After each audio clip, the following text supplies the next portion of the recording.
Welcome to High Risk Birth Stories. My guest today, Ruchie Langner, volunteered by proxy to tell her birth story. What happened was her oldest daughter, Suri, is a listener of the podcast and thought that her mom should tell her story, so she volunteered her. Suri, thanks for listening, and thanks for getting your mom to agree to do this. Ruchie and her husband, Heshi, have 8 children, so thank God she has a lot of birth stories to tell. Today, she's going to tell the story of the birth of her 5th child, Simi, back in 2002. And as advertised in the title, we are also going to have a surprise mystery guest join us for a portion of this podcast. How's that for a teaser? As a reminder to our listeners, if you would like to tell your birth story or throw someone else under the bus and volunteer them like Suri did, please send us an email at hrbs@highriskbirthstories.com, or you can go to our website and click the link to tell your birth story.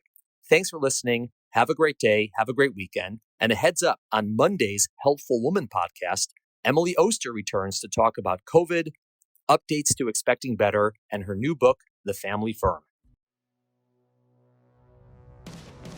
Welcome to today's episode of Helpful Woman, a podcast designed to explore topics in women's health at all stages of life. I'm your host, Dr. Nathan Fox, an OBGYN and maternal fetal medicine specialist practicing in New York City. At Helpful Woman, I speak with leaders in the field to help you learn more about women's health, pregnancy, and wellness.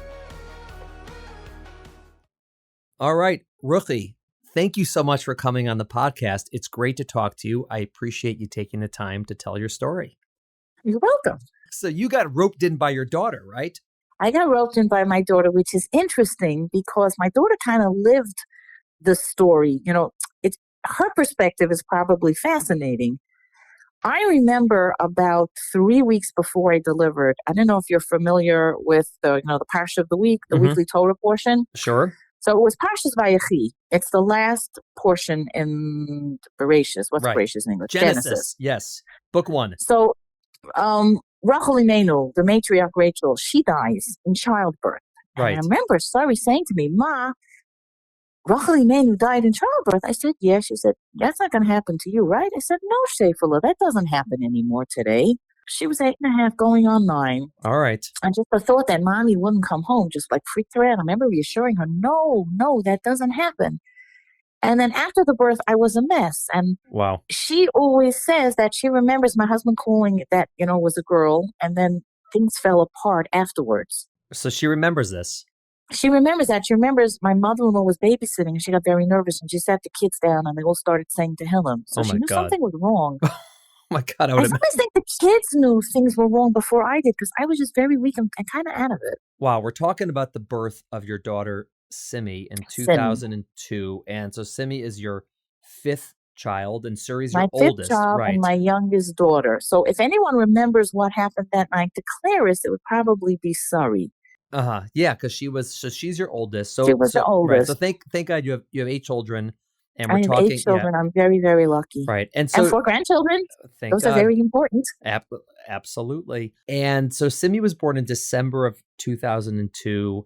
And the doctor was Dr. Silverstein, of course, who our listeners know great. well. He's been on the podcast and you obviously know him very well. He's great. In a word, he is wonderful. He's the best. He's the best. So I want you to take us back to that pregnancy, right? So it's 2002, or I guess potentially end of 2001. So tell us where are you in life? You're married to Heshi, and I'm married to Heshi. And at the time you're in your 30s, right? Your early 30s. Right, I was about 33. Right, and you had 4 children. And how were those pregnancies like before this pregnancy? What were your pregnancies and deliveries like? Before Sari was born, I had 2 miscarriages. It kind of sort of corrected itself after the first pregnancy. I wasn't making enough progesterone. Okay. So I was taking hormones, which back in those days was a very messy business. They were suppositories. You had to pick them up from the pharmacy. They had to be refrigerated. I was picking them up at a pharmacy in Brooklyn. I lived in Lakewood. I was bringing dry ice and a cooler in my car because I was commuting to school. Mm-hmm. I was going for my master's in speech, and I was going to school at Brooklyn College, but my husband was in Yeshiva in Lakewood. It was just a big mess. These suppositories were the messiest things ever. You can only get them in certain places.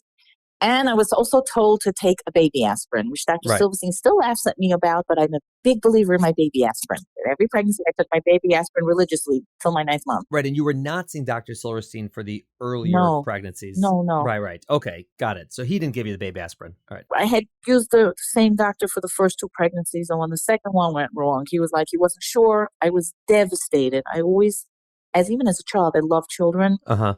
For years, I worked as a speech therapist. Right. For the 0 to 3 population. I love kids, and kids always liked me back. And I always wanted to have a large family. I was devastated. My mother had a very good friend who was expecting her first child right around when I had the second miscarriage. She was married for 40-something years, and it seems she had been miscarrying her whole married life.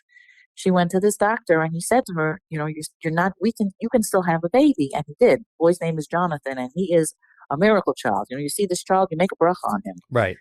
So my mother her name was Renee's doctor. His name was Dr. Scher, Jonathan Scher. Jonathan's name, the doctor. Sure. His practice was his subspecialty was miscarriages. Right. And he looked at me and said, "Oh, you're easy. You're an easy problem. We can fix this. You can get pregnant. You're going to have a baby." So I stayed with them for Tzipora.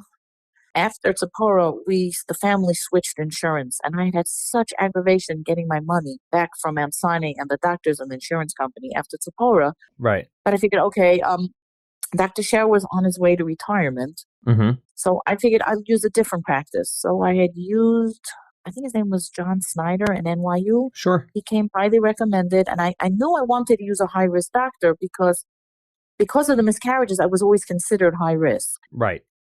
But your actual births, like once you got pregnant, my actual births were text, but once I got pregnant, okay, I stayed a little with Surrey, and it was a little awkward because my sister got married, and it was Shabbat Sheva Brachos, and I was staying, and there was no way I was losing this baby. So they told me, stay off your feet.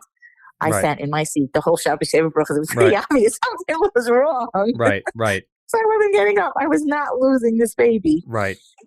And Baruch Hashem, thank God I didn't. But other than that, I vomit a lot. Okay. But not as badly as my daughter does. I managed to vomit and still gain weight. Okay. After the 2 miscarriages, you had the 4 pregnancies. Again, they were considered high risk, but the actual births were fine. Everything was pretty normal births, pretty straightforward recovery for all of them. Your first 3 were girls, and then your son. Ori was interesting. I didn't have a good due date for him, so they were in no rush to induce me. Ori was probably 2 weeks and change overdue. He was massive. He was an ounce shy of 10 pounds. Okay. So there you are. Now, this is your first pregnancy with Dr. Silverstein, right? Right. Because after I used Dr. Snyder, and then my luck, he didn't wind up delivering any of my kids. Because with one of them, his father, his whole extended family was going back. His father had served on the Arizona, or had served on one of the ships in Pearl Harbor. They were taking a trip. His father and his uncle, they were 2 brothers together on the ship. He kept warning me, have your kid on time because 2 days after your due date, I'm leaving. And of course, the kid was not interested. Right. Okay. And then I don't know why I wanted to switch doctors. I can't remember. I needed a high-risk doctor. I wanted to stay at NYU. I remember calling one of these doctor referral services. And I was a speech therapist. I worked Mondays, Tuesdays, and Thursdays. I needed someone who had office hours on Wednesdays. Right. And that is how I picked Dr. Silverstein, because he came very highly recommended, and he had office hours on Wednesdays. Perfect. So I went to him with Simi, and he could tell you it was a textbook pregnancy. I vomited a lot. I was nauseous a lot. I had heartburn.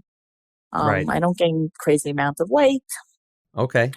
My legs didn't give me too much trouble way back then. My hips hurt. I don't know. Normal. Yeah, normal. I mean, normal 5th baby. And so what happened at the time of delivery? You were past your due date, right?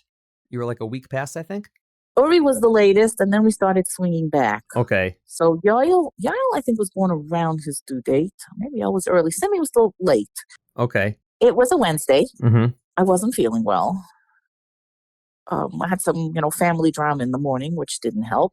Okay. And my husband kept saying, let's go call the doctor. You're in labor. I kept saying, no, we have to wait for the kids. It's Wednesday. I picked them up from the school bus because I wasn't home the other days of the week. It meant a lot. Mommy's by the bus stop on Wednesdays. And she's like, no, we're going to the doctor. We had an engagement party that night. I was like, we had to go. He said, okay, we're going to the doctor. We're going now. So we went. And you must have seen, Orthodox women, you're going to an appointment, you look like a human being, but you think going to the hospital, you're not wearing a wig, you're wearing your glasses, you look like a dish rag. Right.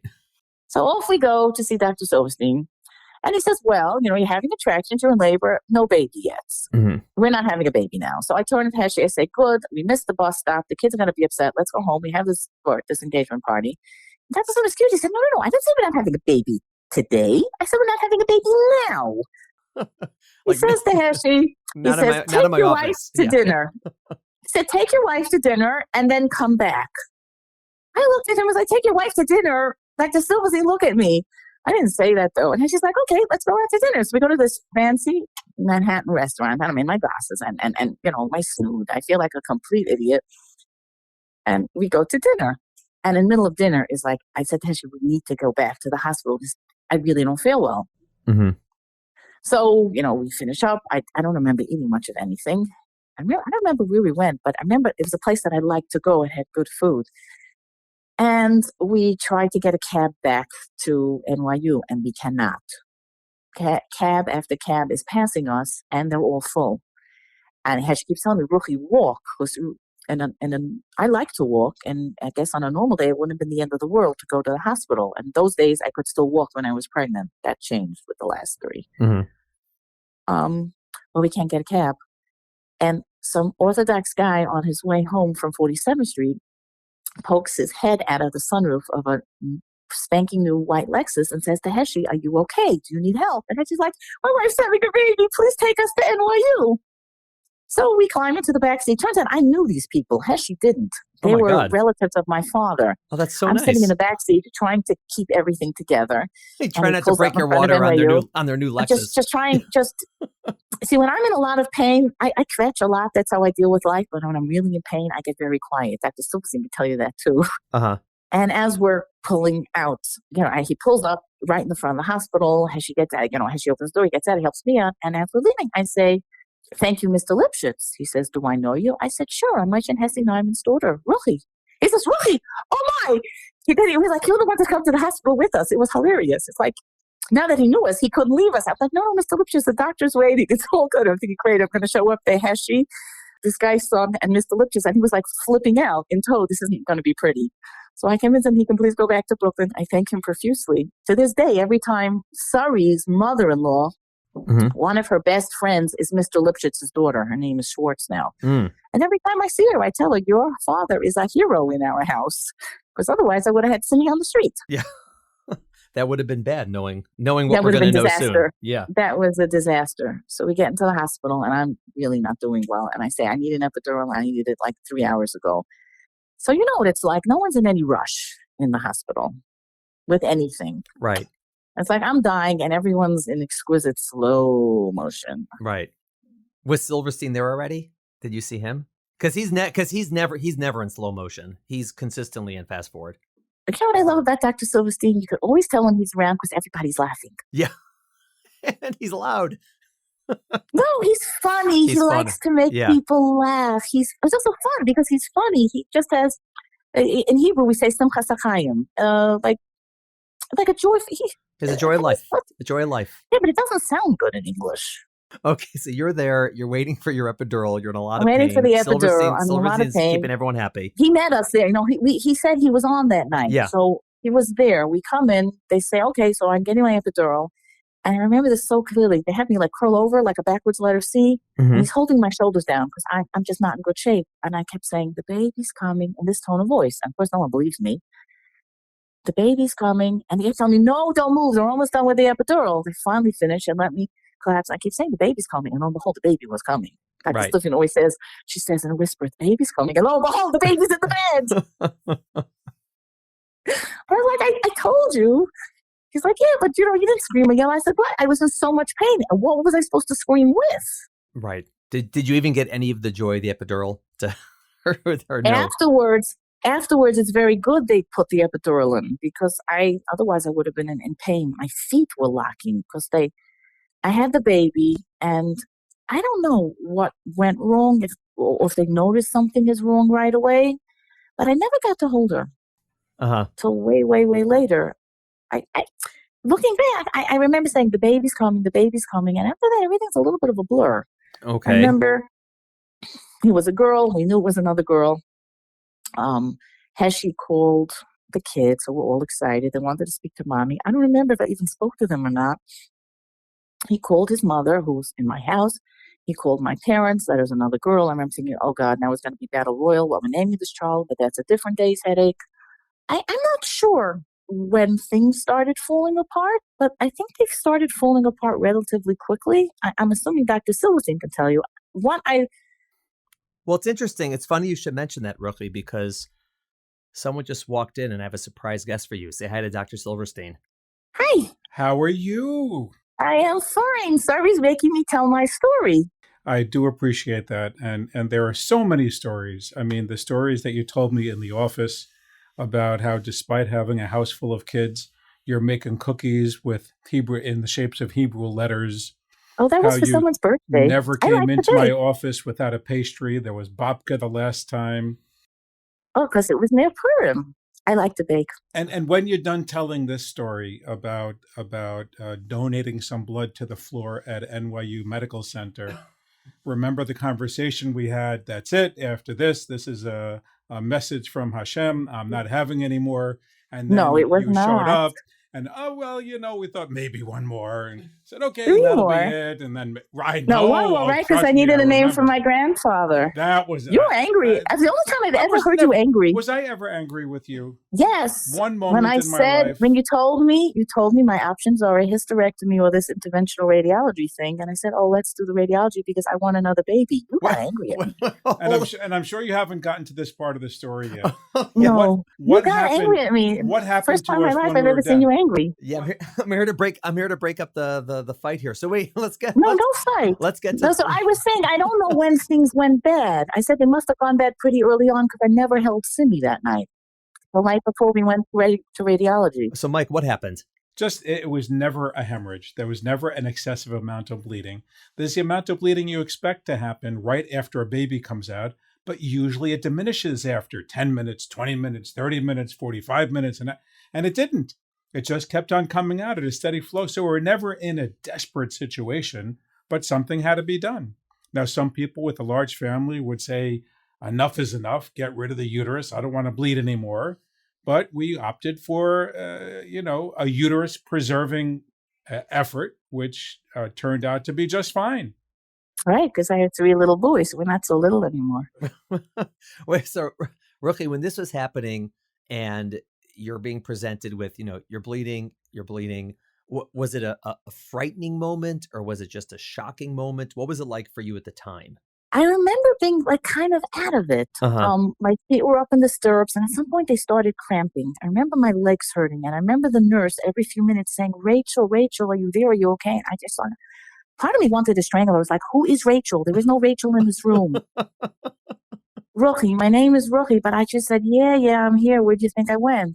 And I was so weak, I couldn't open my eyes, and they kept trying all sorts of stuff. And I just was listening with half an ear, thinking, something really isn't 100% right, but I'm too out of it to really figure out that something really isn't right.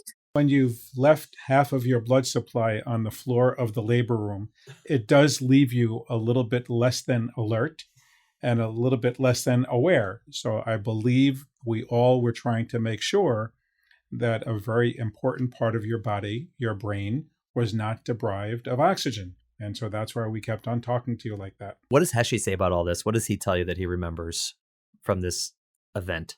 For Heshi, it must have been a bit of a roller coaster. You have a new, beautiful baby. Everything's great. And I don't think he realized things were wrong. They sort of told him to leave because I guess the bleeding wasn't stopping. I don't think he realized something was very not right until Dr. Silverstein, came to speak to him. Right. And when did your mom got involved in this, right? Heshi figured that if I'm bleeding out on the table, maybe my parents have a right to know something's not right. And the most remarkable part for me was when we finally get down to invasive radiology, we're inside a room that's inside a suite, that's inside a locked up part of the hospital, that's like the inner sanctum of invasive radiology. And we're getting all set to do the procedure. And I look up and said, who's that woman? And how did she get in here? Oh, that's my mother. My mother was fearless. My mother was fearless, and she never, ever took no for an answer. Ever. she burrowed through the concrete walls to find. No, she just probably just strolled through it. Everyone figures she must belong here, and no one bothered her. The hospitals, it's different. Today, everyone's much more security conscious than they were. Right. Listen, that's 18 and a half years ago. That's what mothers are for. That's what they do. So ultimately, as far as I understand it, a decision had to be made whether to do a hysterectomy or whether to try other things. And you wanted to try something other than hysterectomy. I didn't want a hysterectomy. Got it. I remember two things. First of all, I remember Dr. Antoine. I remember Dr. Silverstein, you're always calm and cool and collected, but you must have been trying a lot of stuff that didn't work. I remember you asking someone, who else is on the floor tonight? And someone said, Dr. Antoine. So I remember thinking, oh, Dr. Antoine, I want to see him, because a lot of people in the neighborhood used him as a doctor and thought he walked on water, and he was incredible, including my sister-in-law and her twin sister and a number of their other siblings. And I realized something is really wrong with me. When he came into the room, I couldn't get my eyes to open. I remember thinking, I really want to see this guy. Ruchie, open your eyes. And I couldn't. At that point, I realized something's really not good. And so ultimately, you all decided to do the uterine artery embolization by the interventional radiologist? Yeah, because I was not going to consider having a hysterectomy. And what's interesting is I told the doctor something, and Heshe said, oh, you can't tell this to my wife because she's going to say whatever. And we actually said the same things. From when I was pregnant with my first child, I wanted a little boy to name for my maternal grandfather. Uh-huh. I may have had a crazy relationship with my mother, but I was exceptionally close to her parents. Uh-huh. They were amazing people. Uh-huh. And for whatever reason, my oldest in Ashkenazic families, every person has their own tradition. So the first name goes to the girl's side, the second name goes to the boy's side, and then somehow it peters out, depending on how easy or not easy the in-laws on both sides are. Okay. My parents were the opposite of easy. Uh-huh. So for whatever reason, I never wound up naming a boy for my grandfather until my sixth child. So when so Dr. Silverstein is laying my options out for me, one of which is a hysterectomy. I said, no, you can't do that. I need a boy to name for my grandfather. And that's when you got angry at me. You said, look at me. I could barely get my eyes open. He said, look at me. And I managed to sort of open my eyes and look at him. He said, I just delivered a little girl here tonight. My job is to send you home to raise her. Forget about the next kid. I'm like, no, but I don't want to. Wow. So, the only time I've ever seen Dr. Silverstein upset. Mike, what do you remember about I that? guess you were right. It made such an impression on me because, I need to raise my children. And that's the most important thing. Forget about, the theoretical children down the line. It's all about what we tell our patients, is that our goal at the end of your pregnancy is to get to the hospital in one healthy piece and leave in two healthy pieces. And at that point in the bleeding process, it was a very difficult decision to make about whether a conservative approach would be successful at keeping you alive and well and healthy to go home. And so I thought that the more prudent thing to do would be to put an abrupt stop to the bleeding. But since it was never, as we said before, a hemorrhage, it was certainly reasonable to try the conservative thing that we did. And we did that, and it worked, and you came back, and then you came back, and then you came back. Yeah, and I came back again. But what's interesting is you're not mentioning the part where the guy who showed up, his name is Hillel Brick. He was not on call that night. And your community got in touch with him to make him come in? No, he said you did. Oh, I have more connections than I'm even aware of. No, I heard that from the nurses are terrible gossips. I went back to labor and delivery after this, remember? And the nurse says to me, she says, oh, you were the plane crash. I'm like, excuse me? And that you had pumped me full of all kinds of fluid to make the bleeding stop. I could barely open my eyes and look at her because my eyelids were swollen. She said, oh, last night, she tells me, we had a train wreck, a car crash, a train wreck, and a plane crash. And you, honey, were the plane crash. I'm like, oh, that's nice. I guess that's how they rate things in severity. I remember thinking, who are you? Aren't you supposed to be a nurse? You're not like the transportation, the National Transportation Board. It's like, We're in a hospital, for heaven's sake. And then she proceeded to tell me, the hospital version of what went on. Mm-hmm. She said the clerk was calling these radiologists in, and whoever was on call didn't want to come in. And then she called the next two people on the list, and they said, "We're not on call. What do you want from us?" She said, and Dr. Silverstein himself picked up the phone and said to these guys, "One of you better come in, because otherwise this woman's going to sue the pants off of you." This is great. I'm having so much joy hearing this story. Like I said, nurses are terrible gossips. I get to see Mike's facial expressions while What's he doing?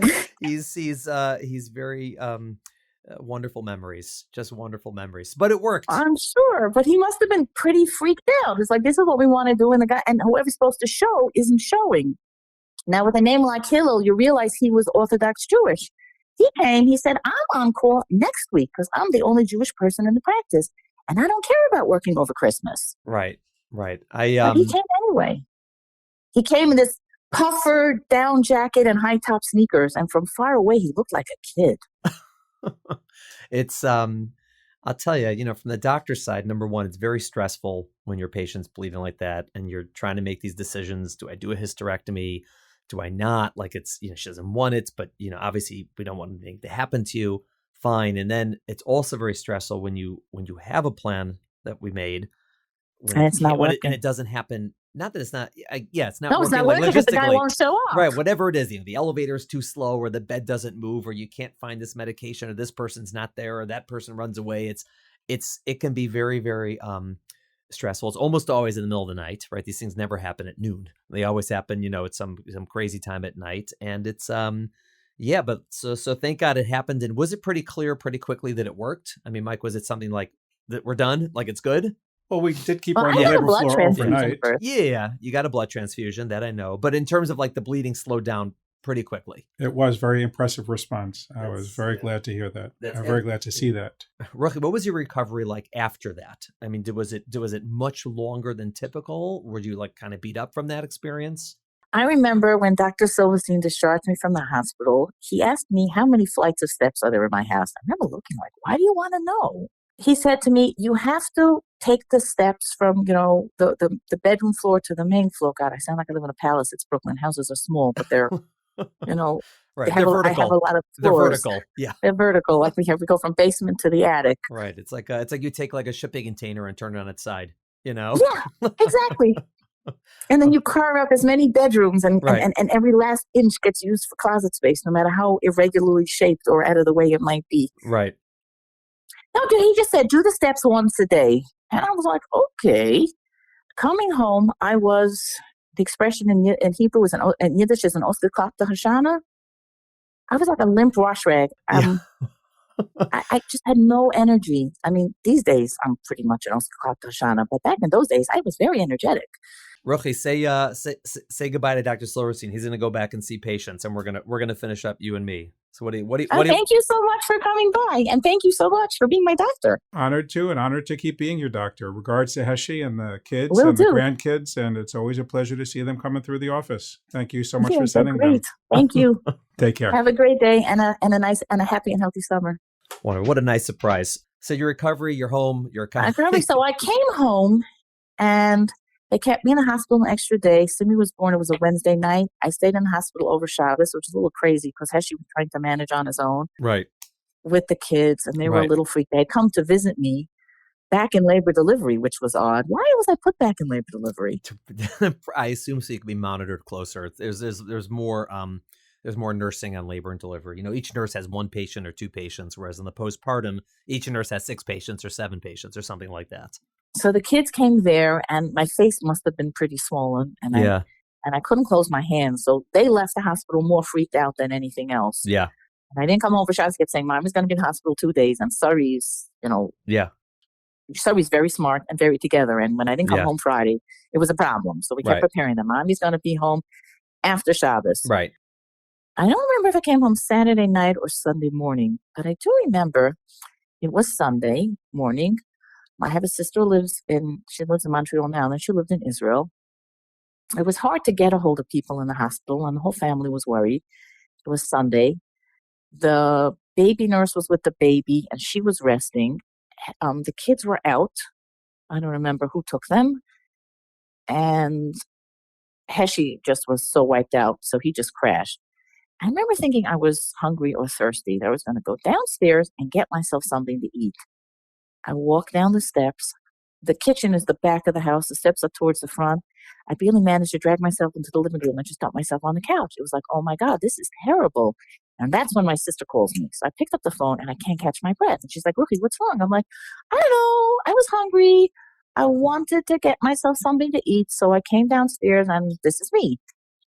She hung up the phone and called Heshy, who of course turned his cell phone off.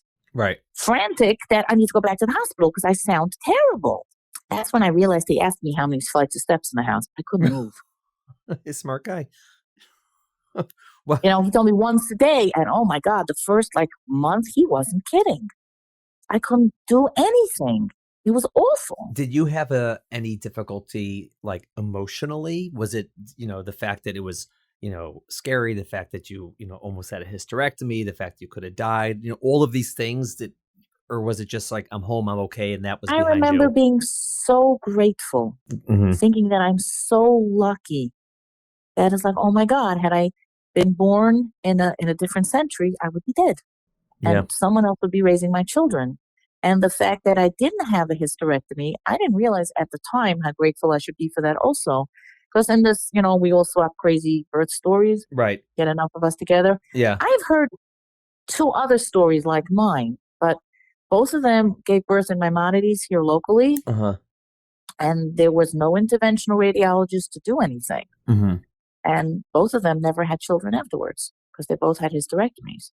I just remember being so grateful, thinking that God has been so good to me because I could have died. And I didn't. And I now have 5 beautiful children. I don't know. I remember thinking like I'm a new person almost. Yeah. And then I should just realize how much I have to be grateful for. It sounds sappy, no? But that's kind of how I felt. I was overwhelmed somehow. It's not sappy. You went through, you went through an event that you almost lost your life and you got out of it okay. And not only did you get out of it okay, but you have this beautiful, healthy baby at the same time. And sure, you're thankful. Listen, you're glad to be alive. I remember thinking that I'm so lucky that I had a great doctor. I was in a good hospital and then I'm here to raise my family. It was horrible being very weak. Like I said in my letter, in that little missive I sent you. Yeah. It was pretty horrible to be in bed after the delivery. I don't know anyone who's done that. And I was in bed for months. Right. I was a completely non-functional human being. It's to the point where the kids had homework and they had schoolwork. We did everything from mommy's bed. I had pencils and crayons and erasers and anything you needed for scissors and glue and anything you needed that the kids needed for schoolwork was brought up in my night table. Right. How long until you felt yourself? How many months did it take? I always joke I came out of bed to make Passover, to make Pesach for the first time. So it was 3 months. About 3 months, yeah. Wow. And do your kids all know this story? Have you told this to the family? Now that obviously at the time most of them were very young, and obviously you've had kids since then. But is this something you've told at at the Shabbos table or around, so they all know this story? I don't know if they know all the details, but they know that they do now. That something went terribly. Oh well, they will if they listen to this. They'll know something went terribly wrong having Simi because my husband at some point woke up and realized, oh my God, he's got 4 daughters. That means 4 son-in-laws. 4 son-in-laws. We're not going to listen to the word he's going to say. Right. And there's no way his daughters are most of the young couples in our neighborhood tend to live in Lakewood. Right. And there used to be this really 5th-rate little hospital within Lakewood proper. I never was there because it was called Paul Kimball. From what I understand, the hospital closed. But a lot of people were delivering there. And God help you if something went wrong. And she's like, oh my God, my son-in-laws are going to want to deliver in Paul Kimball. I'm not letting it. So I said, well, you can't do anything about your son-in-laws, but you can work on your daughters. Right. So she was adamant, drilling into the kids. You need to go to a good doctor in a good hospital. Right. When I was pregnant with Simi, it was my 5th kid, right? The other 4 deliveries were really textbook. A couple of women in our shul were pregnant at the same time as me. And I remember where was I sitting? And she said to me, oh, you're still going to the city? I said, yeah, I'm considered high risk. Everything's been fine, but I'm just nervous. She said, oh man, been there, done that. I don't have the time. It just takes too long. And she was right. Because between the school buses and the kids' homework, and Wednesday was my one day free, I could see why she wouldn't have wanted to go to the city anymore. And I'm very grateful that Hashem, the God put into my head that I'm nervous, that I still want to go to the city. Because had I had my baby in my Maimonides, it'd be no Yoel, no Yehuda, and no Shlomi. Wow. What was it like in the next 3 pregnancies? Were you much more nervous than in the prior pregnancies because of what happened, at least during pregnancy, during delivery? Or were you confident that it would be okay because, again, you had the same team? Well, I desperately wanted a little boy for my grandfather. So I was going to have at least one other child. Right. Right? And God should be merciful. It should be a boy for everybody's nerves. Right. Dr. Silverstein once said something to Sari. She came home and said, Ma, he has a family completely backwards. I said, well, what'd he say? He said, you're out to lunch and Tati's the one with his feet on the ground. I said, okay. I'm not really out to lunch. Although when you see me, I have so many balls up in the air and juggling so many things. The Yiddish word is tefleigen. I always look a little flustered, like I have so many things to do. But I can tell you exactly where everything is. Right. And what's supposed to happen with it. Right. I don't know. I guess because I wanted to have another baby, I just decided I'm having another baby and I really don't care. Heshi was very, very, very, very nervous. Really nervous. Yeah. And then we were sitting in traffic going to have Yoel, and she was like, let's flag down an ambulance. Let's call 911. And I said to Heshi, and where are they coming? The place is a parking lot. No one's moving. Right. Short of calling a helicopter down, we're not getting to the hospital any faster if we call an ambulance. Right. He was very nervous. But when Yoel went okay, he was a little less nervous with Yehuda. I mean, if we're up to Heshi, we probably have 2 kids. But given the fact that Uri wasn't a boy till kid number 4, after Uri, he would have been done. He's one of 3. Yeah. Oh, okay. How many? You're one of how many? 4. Oh, okay. So yes, he's one of 3. You're one of 4. So of course you have 8. Yeah. Doesn't that make sense to you? Yeah. Well, you add them together and 1 for good luck. Yeah. Okay. I never thought of it that way. Yeah, that's a good thing. Well, so looking back now, thank God you said you have 8 kids and you said 4 grandkids? 4 grandchildren. Beautiful. What's it like being a grandmother? Oh, it is the best thing in the known universe. Being a Bobby is the best thing ever. I love being a grandmother. It's amazing. I love it. You were talking about sitting around telling stories. Do you and your friends tell your war story, so to speak? You tell your stories of your births. How do you? Sometimes. Yeah. Well, you know what? My friends all knew when something happened because I was laid up in bed for weeks. Right. I couldn't cook for myself. I couldn't run my house. I mean, if I was able to do it over the phone, and I'm a killer with a telephone. People who know me joke, hand Ruchie your telephone, forget the computer, hand Ruchie your telephone, and I can just run the world. Okay. But other than the telephone, I was useless. People were bringing me supper for months. Wow. People were sending Shabbos for months.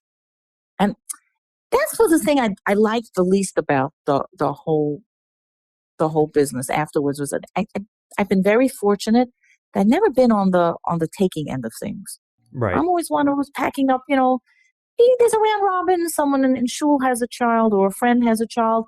You bring supper. It's a lot of fun. Right. You send like a 15-course meal, so there should be enough for leftovers for 2 days. And you bring something, for the kids for dessert, and you bring cut up fruit that might make a snack, and you bring soup that someone can warm up for lunch tomorrow. Right. Right. And somehow being on the receiving end of all that, it's very humbling. It's a strange experience to get something. It's from a weird else. Experience, and constantly, because it went on for almost 3 months. They didn't want to do the second blood transfusion. I had 1 blood transfusion in the delivery room, and my husband was surprised with how fast it was because his father had an anemia condition. I don't remember what exactly his father had. He used to get blood transfusions. They take hours. Right. When you're getting it for like a chronic issue, they give it very, very slowly to lower the chance of getting a reaction. But when you're getting it because you've just bled a lot, they have to give it quicker. And after I had the blood transfusion, before I went to radiology, it was actually the first time I held Simi that whole night. Wow. And I remember thinking, poor baby, everyone's ignoring you. This is awful. Wow. So I have 2 questions for you looking back. The first question is, looking back on all this delivery amongst your 8, looking back at your family, looking back at this birth, What do you take away from all this? I'm lucky. And Hasidic, I come from a Hasidic family, are very into the concept of schus avos, Mm-hmm. the merit of your grandparents. Mm-hmm. I come from my mother's a Teitelbaum. I don't know if that means anything to you. Sure. But my mother is related to every rabbinical dynasty you can name, with the Uh-huh. exception of Ger, because Right. Ger was in Poland. Right. So I just look at it that my grandparents were watching out for me. I can't say that I deserve this in my own merit. It was a miracle. I came home. I got to raise my child. I got to have 3 more children afterwards. This whole story, and every time I think about it, and I feel it now, how overwhelmingly grateful I am that I was in a good hospital, that I was in the hands of a fantastic doctor. I'm a very, very fortunate person. The second question I want to ask you is, now that you've gone through the experience of being on a podcast, how do you feel now about Sari volunteering you to do this? It wasn't as bad as she made it out. She said, Mommy, it's going to be very painless. You have a very interesting story to tell. She loves these podcasts. Yeah. Sari works from home. Mm-hmm. So she's always has, and she's a graphic artist. So she's Mhm. constantly on her computer. So she'll put stuff on in the background. Mm-hmm. And Sari got into this a little because what's this morning sickness on steroids? What's it really called? Hyperemesis gravidarum. Fancy word for throwing up a lot. So ever since, she's been trying to research that. So she's looking in all sorts of interesting places, different ways to handle it. She found some kind of, I don't know, coconut extract supplement she was taking with the last pregnancy that seemed to have helped. Mm-hmm. So she got into researching, women's pregnancy issues, and she tripped over your podcast, and she finds it fascinating. And she's telling me, Mommy, you should tell your story. People should hear it. I'm not quite sure why, but I guess everyone likes listening to horror stories. I'm thinking, yay, that wasn't me. I'm not sure that's it. Maybe that's it. Woo! I'm not the one who bled. No, I think, listen, I could tell you why I do this, why I enjoy listening to these stories, why I'm really excited about letting others listen to them. First of all, they're just so interesting. These stories are fascinating. You learn about people, you learn about emotions, you learn about families, you learn about relationships, you learn about fear, you learn about joy. I mean, there's so much you learn about, number one. Number two, everyone's a personality. Everyone has got their take on it, and you get to hear sort of different people's perspective, but also all these lessons that we learn. So just, from today, from your story, this idea about, gratitude, and about this idea that your grandparents, your ancestors are watching over you. And that resonates with a lot of people. A lot of people anyone feel that way. Hasidic will hear Yeah. this of us, and it's a big one. Yeah, they feel that way, or just this idea that, you can go through a very difficult experience in life. And when you come out on the other side, how do you cope with that? And some people, cope with it in a way that they become more cautious. Other people cope with it that they become more grateful, like sort of what you're describing. Other people cope with it that they become the opposite. They become more daring because they want to do more because life is short. And just to hear how people process these things, and is that how I would do it? What would I do? What would my family do? Did I have something like this? People love hearing this. It's fascinating. I love hearing it. And, we're having more and more people listening. It's not just women. It's not just women who have babies. It's everybody who hears these finds them really, really fascinating. Well, I guess the women without children maybe shouldn't listen to all these horror stories. They're going to say never. They're not all bad. A lot of these stories are good. A lot of the stories are good. Yeah. Oh, my story is good too. Yeah, right? exactly. Simi is this beautiful 18-and-a-half-year-old. I have 3 more children after that. I'm here to tell my story. So my story's good. It's a little hair-raising, I guess. Heshi, I think it was more, you asked me what my husband felt like. I think it was much more nerve-wracking for my husband. That's common. That happens a lot. It's not unusual for it to be more difficult on the people watching it than the people experiencing it. And that happens a lot. So I'm not surprised. He kept saying that they threw him out of the room at some point, and they kept trying to come back, and they kept telling him, no, come back later. And he realized something has to be really wrong because that never happened before. Yeah. Wow. Well, Ruchie, thank you so much for taking the time and telling your story. Oh, it's my pleasure. Like I said, I hope this story, if anyone walks away from my story with one thing, I want them to realize that, we're very lucky. We take for granted people, you go to give birth, you come home, you're a relatively healthy mother, depending on how the baby got here, and a healthy baby. But that wasn't the norm for many, many, many years. And I have friends who do home births. I think they lost their minds, honestly. It's like, you want to play Russian roulette with your baby? You're nuts. I think people should realize that having a baby, it's a gift. God is entrusting you with a life, and you have to do your best to make sure this life actually gets here. You need to use a capable doctor. Please and go someplace where if something is going to go wrong, you can be helped. Wow. Thank you so God, much. I sound preachy, don't I? I'm No, sorry. But that's what I really believe. Hey, first of all, you're a grandmother. You could be preachy. That's your job No, on I earth now. can't. Yeah. No, I can't. You Grandmother's give job advice. is to spoil their No, you're only allowed to give advice once you're asked. There's a cute saying in Yiddish that when you become an in-law parent, you're supposed to keep your mouth shut and your pocketbook open. Yes, I know that rule. It's a good rule. It is a good rule. Yeah, so I've learned that I cannot give advice unless asked. And just because you are asked doesn't mean they're going to listen. Right. Well, I asked you, so it's good. This is an Okay. open forum. Well, thank you for coming on. This was amazing. I'm glad we spoke. I'm glad we got to get Dr. The pleasure is Silverstein in mine. here It was as well. actually, that was the best part. It was actually pretty painless. And I guess when Suri actually listens to this, she'll let me know if I made a complete fool out of myself or not. No chance. All right, Ruchie. Thank you so much. Thank you.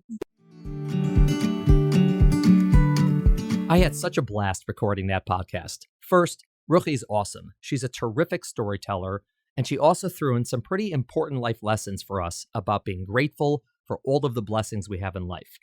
Second, getting to see and hear Ruchie and Mike go back and forth about her delivery, which was almost 20 years ago, and talk about it like it was 3 weeks ago, was a lot of fun. Ruchie and Mike met during that pregnancy, and she has been a patient of his ever since. One of the most rewarding parts about being an OBGYN is the relationships we build with our patients and their families. These develop over a lot of happy times during pregnancy and deliveries, and also sometimes during difficult times.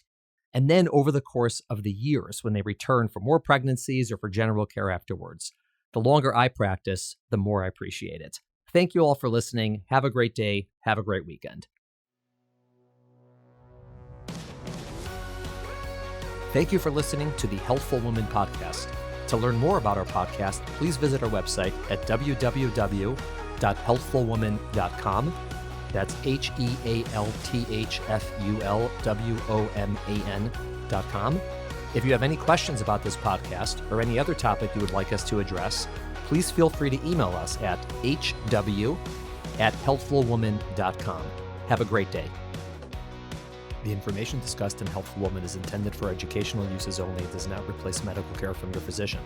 Healthful Woman is meant to expand your knowledge of women's health and does not replace ongoing care from your regular physician or gynecologist. We encourage you to speak with your doctor about specific diagnoses and treatment options for an effective treatment plan.